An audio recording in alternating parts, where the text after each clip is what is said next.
Welcome to Book Crew. We are on KCCC 9:30 a.m. in Carlsbad, New Mexico on Mondays at noon. We're available on YouTube and Rumble under the Task Force Geek banner. And by the time you hear this, we'll be on every major podcast aggregator out there.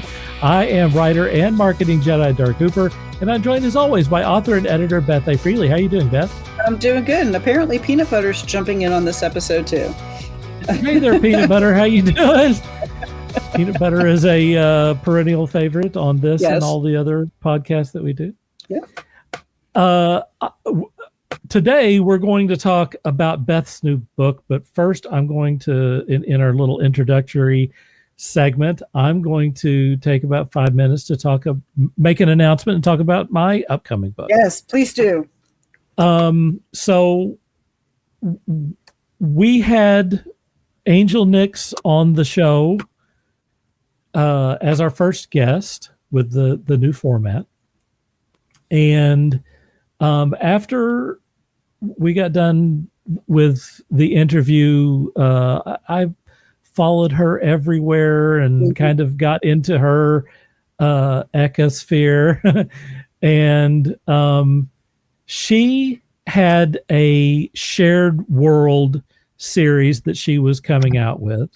And I watched Beth and Angel talk about kind of how they were going to form this series. Mm-hmm. And the original idea was kind of an all-female biker club, which piqued my interest. And Beth said, hey, I just wrote something that's similar to this. So if you will say that this shared world series is going to be also paranormal, then I'm on board. Mm-hmm. And Angel came back and said, yeah, let's do it that way. So Beth had already written something that she could easily move over into this universe. Well, both Beth and Angel put the gears to me a little bit to do something, because they knew I was interested, but I'd only written 2 other books in a totally made it worth your while. Not a totally different genre, but a different genre. And it takes me a while to write a book. So it was pretty presumptuous on my part to be interested in something that was literally going to be due in about 6 months. But I also had the inspiration of Angel and Beth and many other authors that we've talked to on the show that are obviously getting done. I mean, we talked to one of our guests who was literally putting a book, writing and publishing a book every damn month. I mean, every month she had another book come out. It's like, I can do 1 book in 6 months. I can do this. So I signed on to do this shared world series, which is called Dark Chaos. It is an all-female biker club paranormal series. There are, Beth, how many people? Beth is involved in it. Angel's involved. Angel Nix is involved in it. How many authors are in this thing? I think there's at least 15, something like that. Maybe it's a lot. Yeah, there's a bunch of us. There's at least 10 that I know of. So for some reason, because I knew I'd want to get the book out. If I did write it quickly, I would also want to get the thing out, because the last thing I want to do is sit on I haven't written a lot of books. I want to get it out.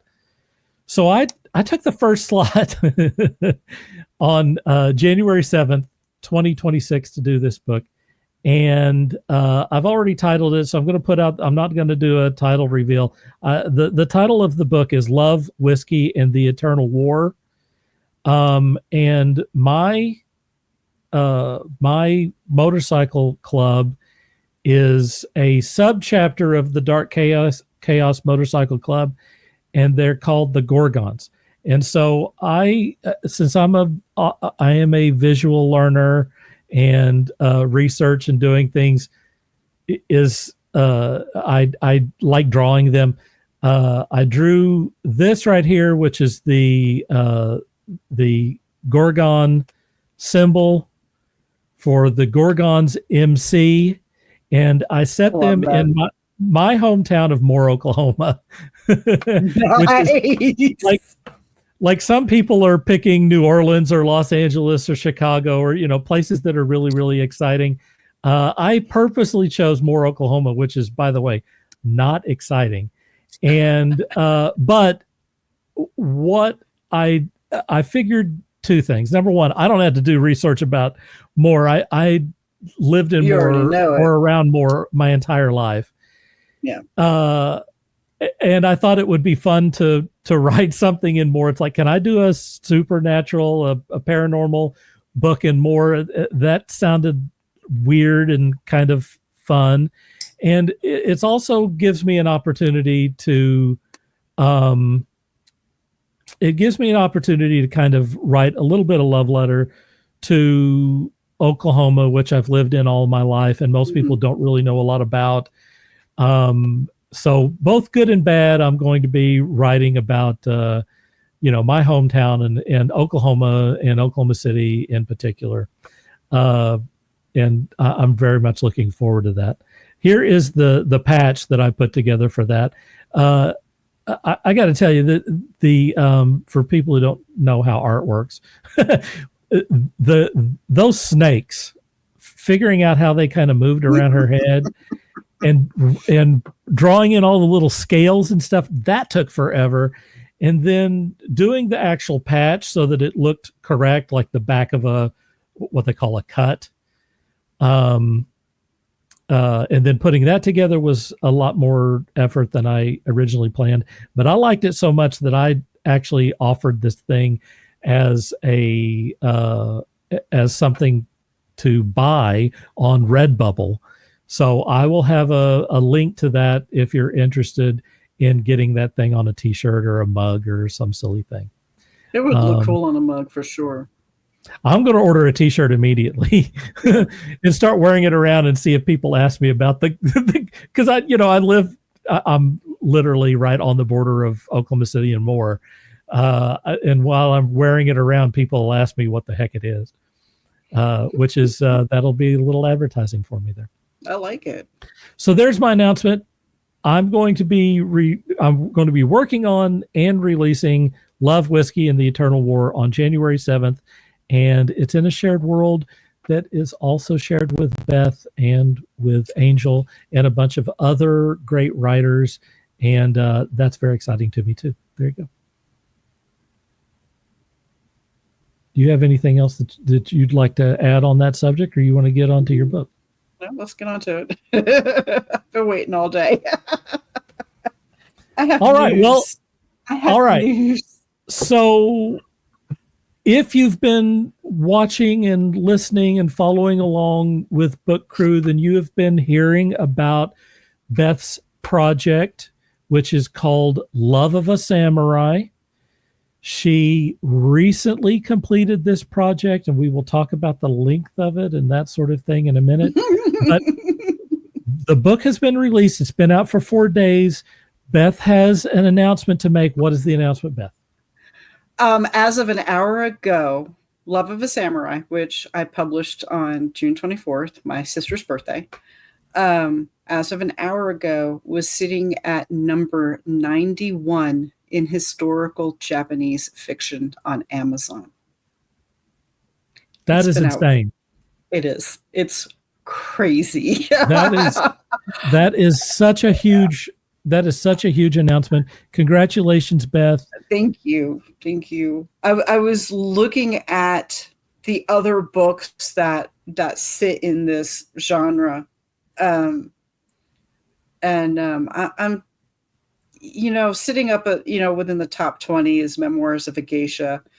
James Clavell's Gaijin and Taipan and Shogun. Right. Book about Musashi.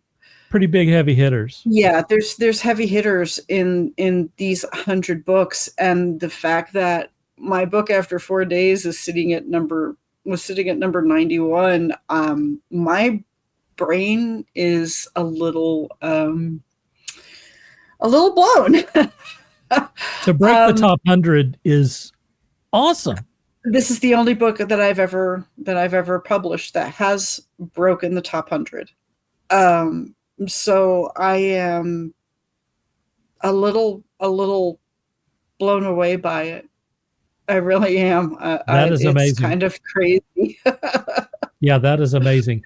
And Yeah. when you were working on this book and talking about this book and stuff, I said this is possibly one of your best.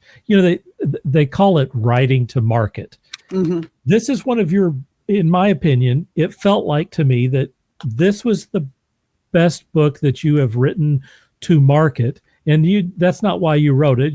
And we'll talk about that in just a minute.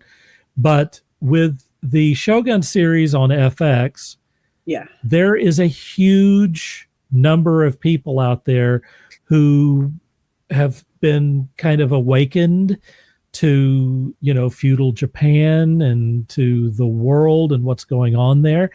And I have to imagine they're pretty hungry to get some stuff. Apparently. Yeah. Yeah. And Yeah. so I am so happy for you and so proud of you that has come to fruition. It can stay in the top 100 for one day, and I'll be happy. I mean, it just. Yeah, I mean, my question was, how do we get her in the top 10? What do we got to do? I mean, my thing is here's my suggestion on that, and we're going to talk about the book here in just a second. But here's my suggestion: go to Amazon right now. I'm serious. I mean, we're going to be running this on Monday. What is it? The 7th of July. On this day, hopefully people are watching this. Go buy the book. If we could get 10 or 20 people to buy the book all on one day, I think it will move up. I think it'll move up there. Yeah. I don't think they're selling that many. I mean, we're just talking about the top 10. I think that we could move you into the top 10 with somewhere between 10 and 20 books on one day. If everyone would go buy the book.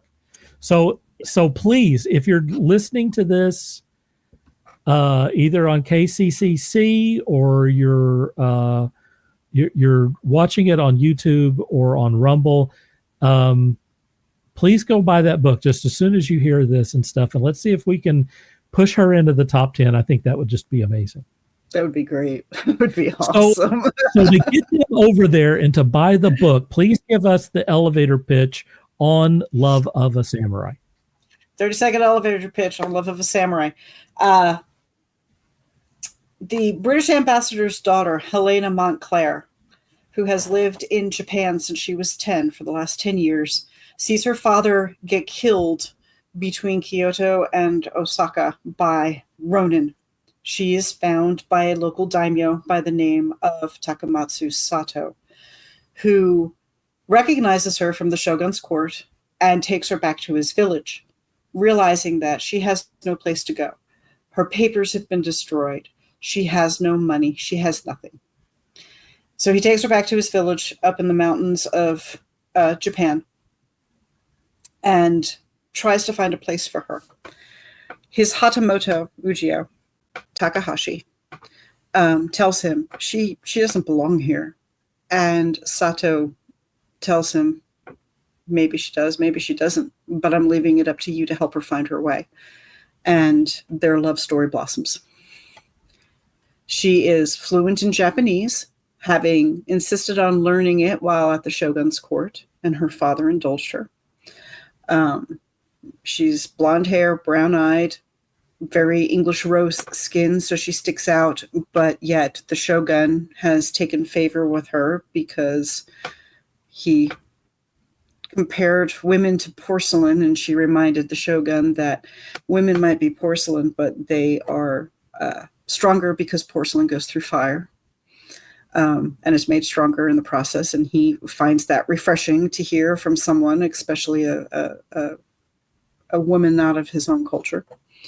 And yeah, so she has to figure out her place, and Ujio trains her, and they fall in love, and it's a slow burn saga. I'm going to call it a saga. It's 778 pages. It is the longest book I've ever wrote, longest book I've ever published. And it's lucky number 13 in my publishing queue. Oh, so yeah, very interesting. Yeah. Lucky well, number 13 for let me ask you this. What does this book mean to you?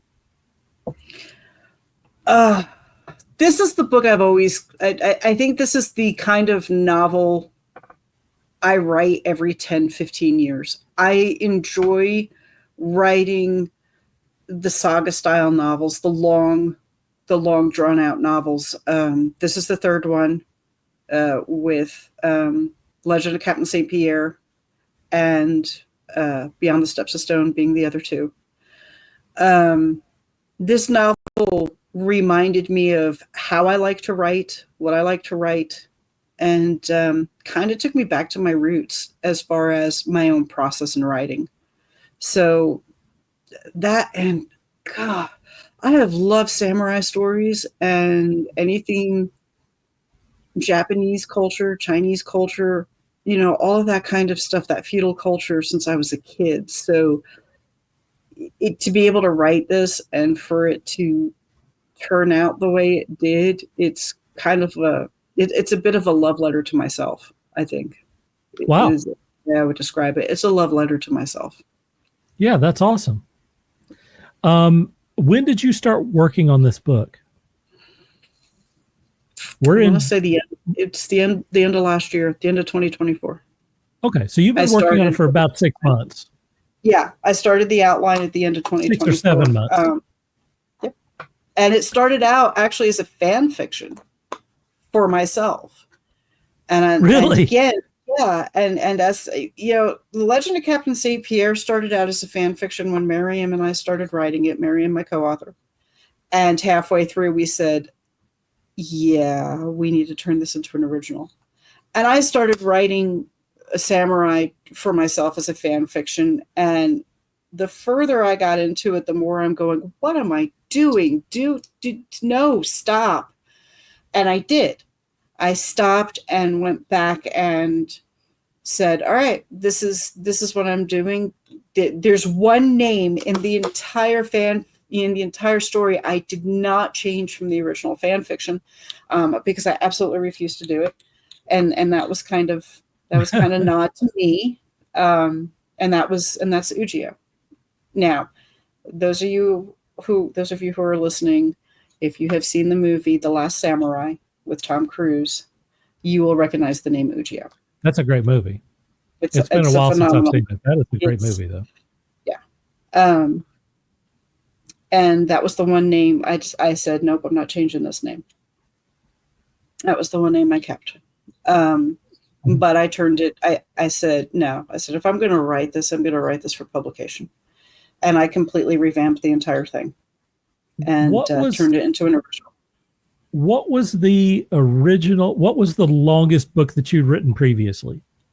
Beyond the Steps and of Stone. How long was that? 500 words. How did this? A little over 100,000 words, not 500 words. Obviously, 500 is much. A little over 500 pages.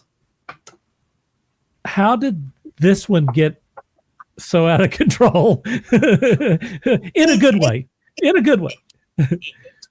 It got out of control the same way Beyond the Steps of Stone did. I sat down, and after I realized that I was going to turn this into a full-blown novel for publication, I sat down, I took everything that I had, I outlined it. I actually sat down and wrote an outline. Okay. And then I took the outline and I blew the outline out even further and further and further. Wow. And this is what I did with Beyond the Steps of Stone too. I started with a basic outline and I just took the outline and made a pass.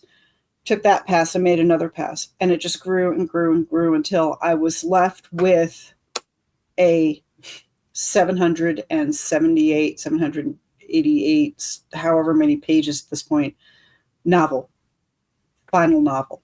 I just started with that simple outline and just kept blowing the outline out further and further and further until I had a novel. Yeah. Well, you answered my next question, was whether you plotted it or pantsed it. You said that but you did say that you went back to your roots a little bit on that. How did you do that? The process, actually. So I've always been a bit of a pantster, but back when I first wrote, like, Behind the Asadorian Gray 20 years ago, I actually outlined it and then wrote the book and then rewrote the book and then rewrote the book again. And that's kind of me going back to my roots. The Legend of Captain St. Pierre, we just pantstered all our way through it. The Lock, I wrote the very last scene of The Lock before I wrote anything else, and just pantstered my way through it. And I've done that with quite a few of my books. But Beyond the Steps of Stone was one that I did with a full-blown outline that I just kept blowing out until I was left with a novel. Award-winning Beyond the Steps of Stone. Award-winning Beyond the Steps of Stone. And then, so for me to go back and take the time to actually outline a book and then take that outline and write a first pass, and then take that first pass and then write another pass, and just add more detail and add more emotion and add more and just add more and add more and add more until I have built this world in the mountains of feudal Japan. That was me going back to my roots. What kind of, I know that you were early on, you were talking a lot about doing research and stuff. Can you crack open the book on that and tell us about kind of what it's like to research something? Because this is not like writing something that's set right now. You have to know your shit. You have to know, yeah. It's going to, be all over you. So to be fair, I kind of took a page out of actor Hiroyuki Sanada's book of making sure you do it right and honoring the culture. And so I heavily researched, how did the houses look? How did the temples look? What did they eat? Medicines, because Helena takes over in the healer's house as the healer of the village. What kind of medicines were used back then? Learning kanji, learning Japanese. I'm actually, been teaching myself some Japanese. Cool. In order to learn, the language and work with it. How did they dress? I found it interesting that, the term kasode and kimono was not actually a term used for Japanese dress until the Edo period. Interesting. It was always known as a kasode. So understanding, what are the clothing pieces? I can now sit down and watch, and this blows my husband's mind. I can sit down and watch a Japanese movie, a samurai movie, and I can name every single piece of clothing he's got on. That's amazing. Wearing. Yeah, that's cool. Yeah, understanding that samurai put their armor on from the bottom up. So that's the kind of research that I put into this. The helmet's called a kabuto. The face piece that they wear here is called a menpo. Some of them were based on the Japanese, the kami, the spirits of the Shinto religion. Some of them were based on animals. All of that kind of stuff I've tried to infuse into this book to make it as culturally accurate as possible, as a nod towards the culture and what the shoguns and the shogunate did, and what it all stood for. It was a rabbit hole. For sure. And I know that because I can remember you talking about for quite a while, talking about doing research and stuff. Mm-hmm. So I knew that you had dedicated quite a bit to making sure that you knew what you were talking about and that it informed and enriched the book Yeah. for your readers. Speaking of readers, who do you think is going to love of a Samurai the most? Anyone who's a fan of slow burn and of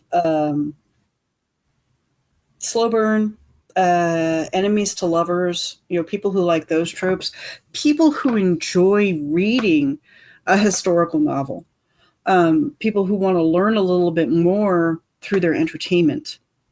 Sure. That's one of the main reasons why I read. If an author drops something in there that I don't know or I've never thought about before, that I love that. That makes me go, oh, this is cool. It makes me feel like I'm not just reading for entertainment, but also learning things. I like that. And one of my readers, one of the people who actually have read the book from this Rost forum. Hi, Steve. He told me straight out, this is not the kind of book I normally read, but he was captured within the first 2 chapters. He automatically fell in love with Helena, and was like, yeah, he's like, I need to know how this story ends. So that was kind of my next question, which is, I know that a few close friends have read the book. What have they said to you about the book? Oh, they've absolutely loved it. My PA, Rachel, who does not typically read romance novels, couldn't put it down.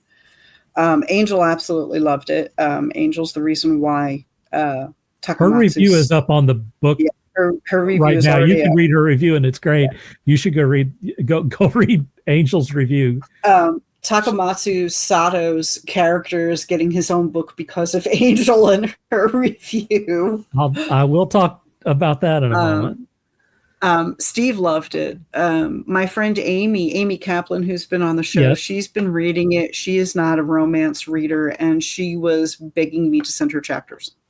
Wow. So the response has been phenomenal. Another author friend of mine, I didn't even know that she had bought the book. She threw up a note on Facebook. She's like, I am obsessed with this book. If you have not read it, you need to buy it. So that is awesome. Yeah, the response has been great. It has been great. And like I said, the book's out 4 days and it's already, as number 91, it's cracked the top 100. In 20 years of writing, I've never had a book crack the top 100. So Beth, I'm going to coordinate with you. I'm talking about it right now on this deal as we speak. We need to get a publicity campaign so that everyone gets out and buys this thing on the 7th. I have discovered there's a group out called Cali. It's a new influencer group for authors, and I put a campaign up for it, and I actually have like 5 influencers who are interested in reading the book. So I am sometime this weekend, I'm actually going to be sending them the EPUB. And seeing what comes out of it, seeing what they say. One of the other things that I'm working on, including the paperback. I'm working on the paperback. I'm working on a book box to go with it that will include some original artwork, a bigger version of the map that's in the front of the book, which was beautifully hand-drawn for me by Steve Shank, our good friend. And of course you did the cover for me. So I've got some ideas for promotion, that I'm working on. My PA, Rachel, has been wonderful about promoting the book, getting it out there on TikTok and other things. So I'm pushing it. I'm pushing it. You have a copy of the map. Why don't you share that? So it's sideways right now, but okay. I don't know if there's any way we can turn this. Well, not from here. We'd have to reload it, and but yeah. I think people get an idea of what you're looking at there. Tell us about the map. This is Yushizo, who is Sato's son. This is Yushizo's village. This is the village that they bring Helena back to after they find her, after her father has been killed by the Ronin. Sato's idea is to at least bring her back overnight and let her decide if she wants to stay or if she wants to go back to Kyoto and back to the shogun's court. So we have the main building, which is the biggest building on the map, which is right above the legend. That's basically the main hall in Sato's home, and then you've got like the temple shrines next to it. You can see the torii gate that leads into the village. There's the healer's house and Mariko's house. Mariko is an elder lady in the village who takes Helena under her wing and basically makes her her daughter, as she calls her. She's not my daughter of blood, but she's my daughter of spirit. You've got the training grounds. There's a river there, the onsen. These are all places that are mentioned and figure prominently within the book. And I was looking for someone to draw a map for me. This is the very first map I've ever put in a book. I figured if I'm going to go big, I'm going to go big. Yeah. So I put the map in the book. And everything, and Steve did a fantastic job with this. When he sent it to me, I almost burst into tears because it was exactly what I was looking for. So it's your friend Steve Shank that drew this thing. How did you direct him on this thing? Because it's got quite a bit in there. I sent him a list of the locations in the book. And I told him, I said, this is Sato's home, and the like the main hall. Here's the temple. Here is Mariko's house, the garden, and then the healers. What they refer to as the healer's house. What I refer to as the healer's house is right next to it, which is basically the doctor's office, for lack of a better way of putting it. And then he embellished it. I gave him the list of all of everything, and then he embellished it based on what he was reading as I was sending him chapters. That's cool. And put it together for me. Yeah. Well, he did a great job. It looks great. He did. I absolutely love it. One of the things I'm planning on doing for the book box is actually taking that and blowing it up bigger. And that is a great putting idea. Folding it and putting it in the book box with some of the artwork that I've had commissioned for it. I really want to do a thing on a book box because that speaks to me, because I like creating bookmarks and stuff and creating little things and the idea of putting it in a box. And so I really want to get a group together and see what people are putting in book boxes. So I could tell you what I'm putting in this one. Chris Riley, who's been on the show, she's working on vellum prints. I commissioned 3 prints. One's of Ugio, one's of Helena, and then there's one of them together. And she's printing those out in vellum for me to go in the book box. I am another local vendor that I've done shows with here in town who does tumblers. She's doing small half tumblers for me, like with cherry blossoms and a Japanese motif to go in the book box. But the fun thing that I'm putting in there is one of my closest friends, Terry. She does soaps and candles and sprays and stuff. And there will be candles this size in the book box that is sandalwood and cherry blossom. Oh my gosh, that is cool. That we've named. We actually have named the scent that will have a sticker on it. And then we were that is cool. Mad scientisting it last week at her house, and we developed a room spray that it's basically Ugio. It would be Ugio scent, and then we're going to do one that's Helena scent, and people choose. So these are some of the things that we're adding to the book box.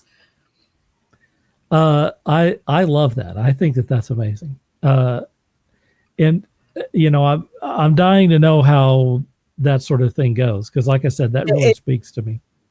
Hoping to test it out in the end of next month. I'm doing the Eddy County Fair here in Artesia, and I'm hoping to have most of, if not all of, the different pieces for the book box to go to go with it. And people can, if people don't want to buy the book box, if they don't want all the stuff in the book box, but they want the book and maybe a candle, they'll be able to like buy the candle, and go with the book and stuff like that. So there's some extra promotion going on, and some extra things that the 2 book signings that I'm doing this year, I will have that stuff because this book I'm going to heavily promote. Yeah, I think that this is going to pay off for you for a good long time. I'm going to show the cover because I did it.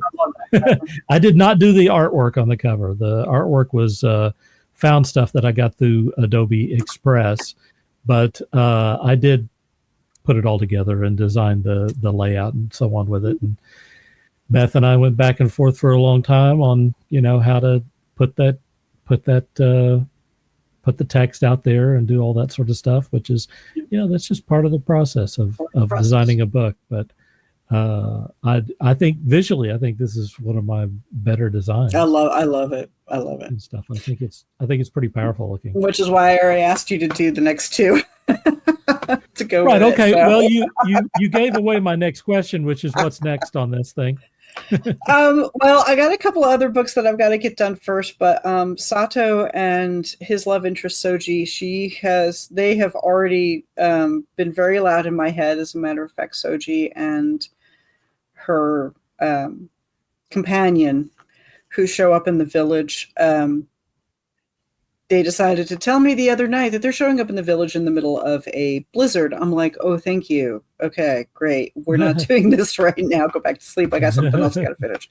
But Lord Takamatsu Soto is getting his own book. And then there is another male character in the book by the name of Lord Hachiman Asano. Now, for those of you who don't know Japanese culture, it's always last name first. So when I refer to Asano and Sato and Ujio in the books, those are their first names. So when I say Lord Takamatsu Soto, normally we would say Sato Takamatsu, just so people understand. But Lord Hachiman Asano, he is a neighboring daimyo who comes and helps, and he has somehow turned out larger than life in my head. And where Sato is a very kind of zen, very, leader, father figure, quiet. Hachiman Asano is exactly the opposite. He is the jokester. There's a scene in the book where he's sponsoring a sake drinking contest, which apparently, when he's done this previously, someone has wound up drunk in the koi pond. And I'm like, if I'm going to write one for Sato, I need to write one for Asano as well. So Sato's book is Heart of a Samurai. And then Lord Asano's book, Hachiman Asano's book will be Strength of a Samurai. All right. Well, so we're down. They're coming. We're down to under 2 minutes. I don't want to cut anything out here. So tell everyone where they can find Love of a Samurai. And I want to, again, encourage everyone to go out and buy it as soon as you see this episode or to listen to it. Obviously, Love of Samurai is available on Amazon. It is also available through Barnes & Noble and through Rakuten Kobo, Apple, and all of those, different places. So you went wide with it. I went wide with it. Yeah, I went wide with it. And the paperback will be also available in all those places once I release that.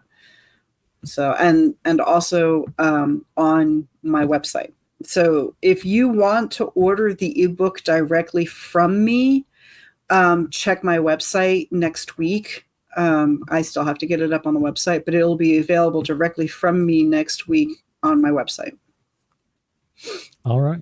Well, I'm going to wrap things up so we can get it in under 40 and make sure that all of what we talked about gets out there.